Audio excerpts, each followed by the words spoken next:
for his good, leading to edification. What does the word strong mean in this text? It means, again, we talked about chapter 14 about Christian liberty. There was an issue within the church that there were people being divided over secondary issues. You had people who were Jews that were saying that it's okay to still do some of the festivals and feasts. And so it's still okay not to eat meat. And you had Gentiles who were other Christian believers that did not partake of a lot of the festivals the Jews did, and they also ate some of the meats that were forbidden in the Old Testament. So you had this church divided. Even though they all believed in Christ, they were still divided over secondary things. So here, Paul's kind of still continuing the thought of unity. So the strong are those who have mature understanding of their freedom in Christ. The weak will be the opposite, somebody that's very sensitive to the conscience. Paul urges the strong to bear the weaknesses of others.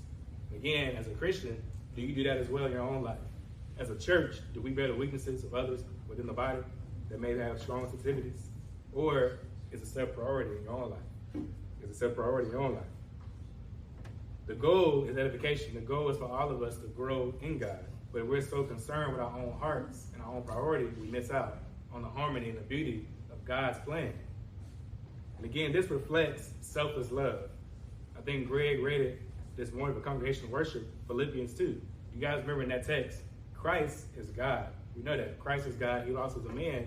When he came to earth, he came as a servant. Think about this, the King of all kings. Everybody worships him, right? At any moment on earth, he could have snapped his finger, and all the Jews, all the Romans that were against him, they could easily die. And yet, this guy that's so mighty, that keeps our hearts beating, gives you air to breathe, he came washing feet. Think about that. The King of Kings came to earth. And in heaven right now, there's angels right now saying, holy, holy, holy is this Christ. That same Christ.